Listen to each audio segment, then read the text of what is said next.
بسم اللہ الرحمن الرحیم۔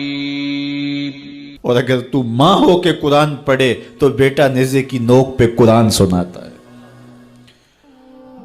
سیدہ طیبہ طاہرہ ظاہرہ عابدہ ساجدہ راکعہ سیدہ فاطمہ الزہرا رضی اللہ تعالی عنہا کا اسوہ مقدرات اسلام کے لیے، ہماری بہنوں بیٹیوں کے لیے مکمل کامل اور اکمل نمونہ ہے۔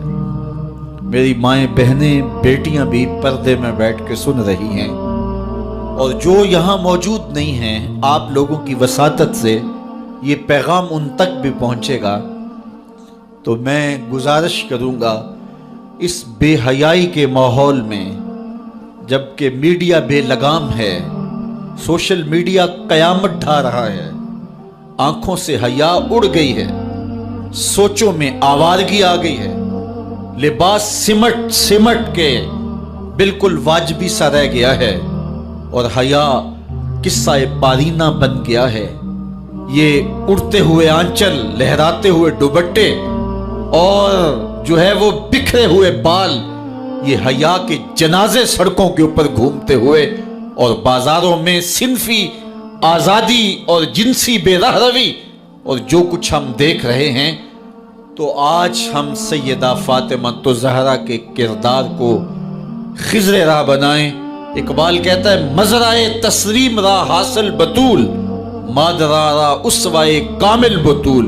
مزرعہ تسلیم کی کھیتی کا جو حاصل ہے، جو پھل ہے، وہ سیدہ فاطمہ ہے، اور ماؤں کے لیے کامل نمونہ سیدہ فاطمہ الزہرا رضی اللہ تعالی عنہا ہیں، جن کے آنچل کو مہر و ماں نے بھی نہیں دیکھا تھا۔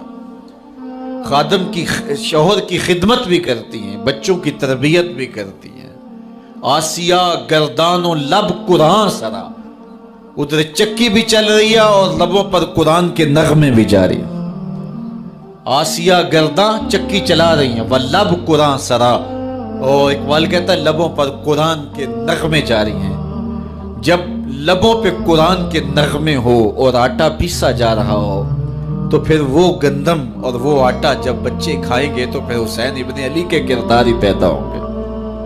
لیکن تھرکتی تصویریں اور نیم برہنہ شکلیں اور کانوں میں جو ہے وہ میوزک کی آوازیں، اور ماں اس ماحول میں بچے کو دودھ پلا رہی ہو، تو بچہ حسین ابن علی کا جان نشین تو نہیں بنے گا۔ کوئی اداکار تو بن سکتا ہے، کوئی گلوکار تو بن سکتا ہے، لیکن حسین ابن علی کا جان نشین نہیں بنے گا۔ تو ماؤں کو کامل اکمل نمونہ سیدہ فاطمہ الزہرا کا اختیار کرنا چاہیے، اس نمونے کو لے کے اپنی زندگی میں اتارنا چاہیے۔ آج ہم دلیلیں دیتے ہیں، میڈیا سے دلیلیں سنتے ہیں، اسلام تنگ نہیں ہے، تم نے اسلام کے دائرے کو تنگ کر دیا ہے۔ میں ایک ہی بات کہا کرتا ہوں، یہ دلیلیں دینے والے سوچیں کہ رسول خدا کی بیٹی کے پردے کا عالم کیا تھا۔ بس ہمارے لیے وہ نمونہ ہے، وہ کامل اور اکمل نمونہ ہے، اور ہم نے اپنی زندگی اس نمونے کے مطابق گزارنی ہے۔ سیدہ پاک سلام اللہ علیہا کو اس بات کی فکر رہتی تھی کہ ساری زندگی تو میں نے اپنے پردے کی حفاظت کی، مرنے کے بعد جب پٹڑے کے اوپر ڈال کر کے لے جایا جاتا ہے لاش کو، تو اس وقت جسم چھلکتا ہے تو بے پردگی ہوتی ہے۔ تو زندگی میں تو انسان اپنے پردے کی حفاظت کر لیتا ہے، لیکن جب جنازہ اٹھتا ہے تو اس وقت عورت کے جسم کی ڈیل ڈول ظاہر ہو جاتی ہے، اگرچہ اس کے اوپر پردہ پڑا ہوتا ہے۔ اور یہ سخت فکر مند تھی اور بات بھی کرتی تھی۔ حضرت اسماء بنت امیس رضی اللہ تعالی عنہا سیدہ پاک کے پاس بیٹھی تھی، اور یہ وہ خاتون ہیں جنہوں نے حبشہ کی جانب ہجرت کی تھی۔ جب مسلمانوں پر حالات تنگ ہو گئے تو 2 مرتبہ حبشہ کی جانب ہجرت ہوئی ہے، اور تیسری ہجرت جو ہے وہ مدینہ المنورہ کی جانب ہوئی۔ تو حبشہ کی جانب انہوں نے ہجرت کی اور وہاں کچھ وقت گزارا تھا، تو انہوں نے کہا کہ میں نے وہاں ایک منظر دیکھا ہے کہ چارپائی کے چاروں پائے جو ہیں ان کے ساتھ شاخیں باندھی جاتی ہیں، اور شاخیں باندھ کے ان کو پھر آپس میں جوڑ دیا جاتا ہے، اور اس کے اوپر کپڑا ڈال دیا جاتا ہے، وہ ایک ڈولی بن جاتی ہے اور اس میں عورت کا جنازہ ہوتا ہے۔ جب یہ بات سنی تو سیدہ کی خوشی کی انتہا نہ رہی، کہا یہ تو بہت اچھا ہوا۔ اور سیدہ پاک کا پھر جنازہ پردے کے ایسے ماحول میں اٹھتا ہے اور رات کی تنہائی میں اٹھتا ہے اور بہت تھوڑے لوگ جنازے میں شامل ہوتے ہیں۔ اور پھر سیدہ پاک سلام اللہ علیہا کے پردے کا عالم یہ ہے، اہل سیر نے لکھا ہے کل قیامت کے دن جب میدان حشر میں سیدہ تشریف لائیں گی تو 70,000 حوروں کے جلو میں ہوں گی، اور جب گزریں گی تو آواز آئے گی یا اہل الجمع غضوا ابصارکم لأن فاطمہ بنت محمد حتی تمر۔ اے نبیوں، رسولوں، پیغمبروں، اے صالحین، نیکوکاروں، اے حشر کے میدان میں جمع ہونے والے لوگوں، اپنی نظریں نیچی کر لو، محمد کی صاحبزادی گزر رہی ہے۔ تو قیامت کے دن بھی اللہ ان کو یہ اعزاز دے گا، ان کو تکریم دے گا، ان کو عزت نصیب کرے گا۔ تو سیدہ پاک کا نمونہ زندگی ہماری مخدرات اسلام کے لیے، ہماری بیٹیوں کے لیے، بہنوں کے لیے کامل، اکمل اور مکمل نمونہ ہے۔ مزرعہ تسلیم را حاصل بطول، مادران را اسوائے کامل بطول۔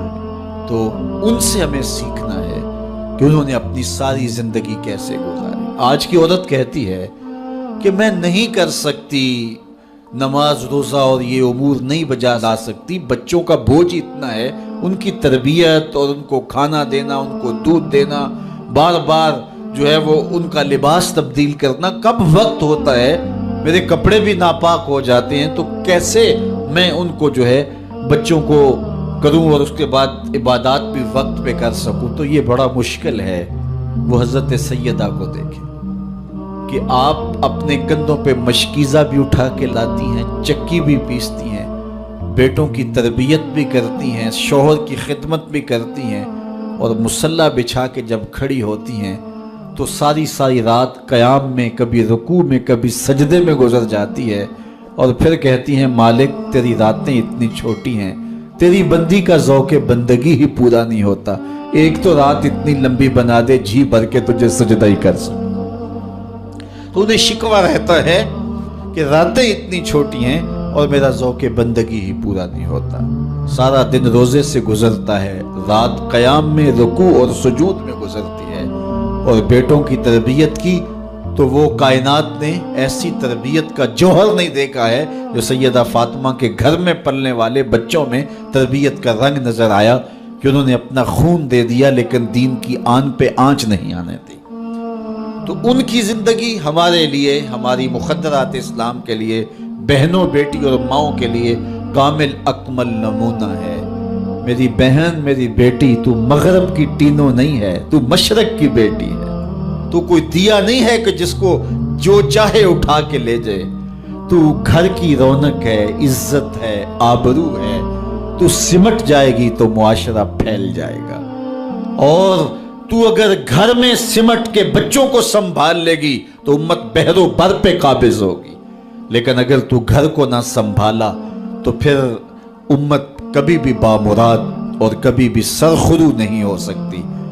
اگر پندے ز درویش پذیری، ہزار امت بمیرت تو نہ میری، بطول باش و پنہا شو ازیں اثر کہ در آغوش شبیر بگیری۔ اقبال کہتا ہے کہ اے امت مسلمہ میری ایک بات مان لے، ہزار امت مر جائے گی، امت مسلمہ تجھے موت نہیں آ سکتی۔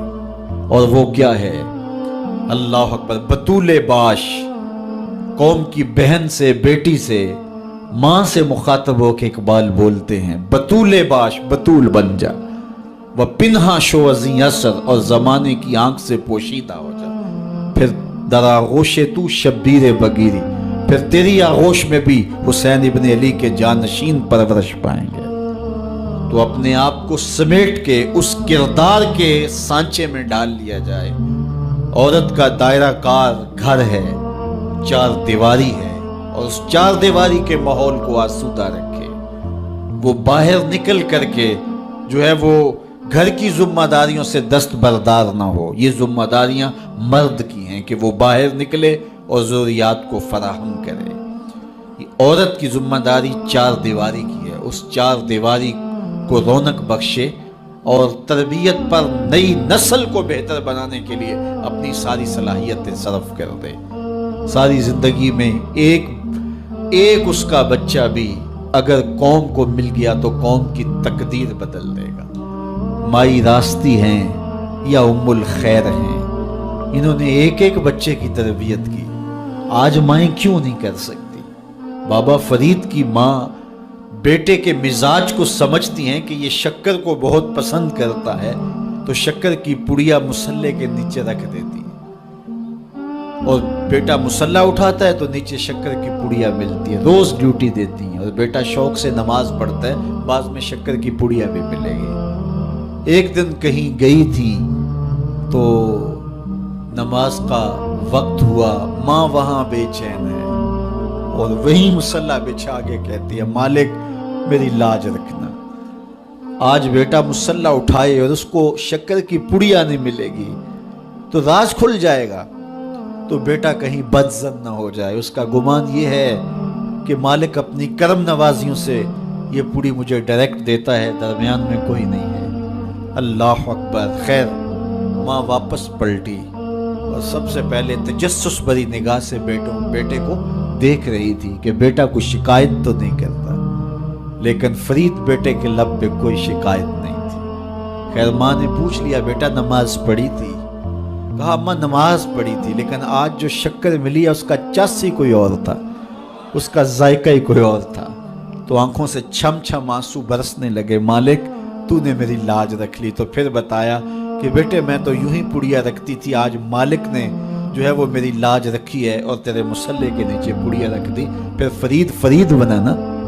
تو پیچھے ماں کھڑی نظر آتی ہے، حضرت غوث اعظم رضی اللہ تعالی عنہ اگر غوث اعظم ہے تو ان کے جبے میں 40 دینار ماں سی رہی تھی نا، اور ساتھ نصیحت کر رہی تھی کہ بیٹا جو بھی ہو جھوٹ نہیں بولنا ہے۔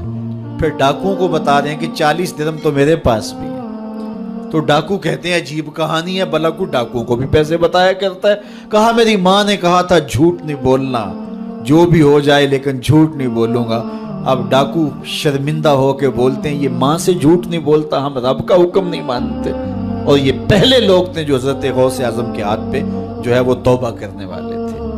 اللہ اکبر۔ قطب الدین بختیار کاکی جب درس گاہ میں جاتے ہیں، استاد پڑھاتا ہے الف لام میم ذالک الکتاب، پورا پارہ سنا دیتے ہیں۔ دوسرے پارے کا آغاز ہوتا ہے سیقول السفہاء من الناس، بچہ سارا پارہ سنا دیتا ہے۔ تیسرا پارہ، چوتھا پارہ، 14 پارے سنا دیے۔ کہا یہاں سے شروع کرو، سبحان الذی اسری بعبدہ۔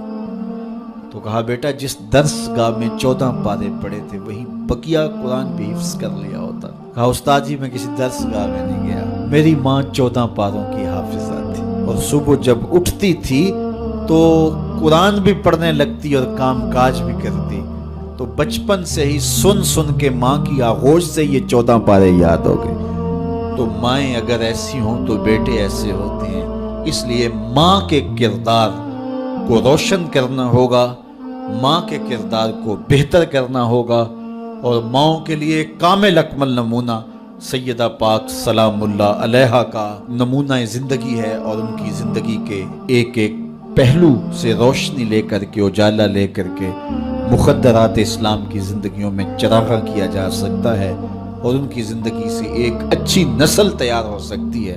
کسی نے کہا تھا مجھے اچھی مائیں دے دو میں تمہیں اچھی نسل دوں گا، تو سیدہ پاک کا اسوہ ہمارے لیے یقیناً کامل اور اکمل نمونہ ہے۔ اللہ تعالیٰ ان کے نقوش پاک کی برکتیں اور ان کے وجود سے وابستہ رحمتیں ہماری ماؤں، بہنوں اور بیٹیوں کو نصیب فرمائے۔ اور آج کی اس مجلس میں ہم ان کی وساطت سے اللہ کی بارگاہ میں دعا کرتے ہیں، اے اللہ حیا سوز ماحول سے اس امت کو نجات عطا کر دے، اور اس امت کو پھر عظمت پارینہ و رفتہ عطا کر دے، اور قوم کی بیٹیوں کو اسوہ بطول پہ گامزن کر دے۔ ناظرین، اگر میرا چینل پسند آیا ہے اور میری مزید ویڈیو دیکھنا چاہتے ہیں تو میرا چینل سبسکرائب اور لائک کر دے۔ شکریہ.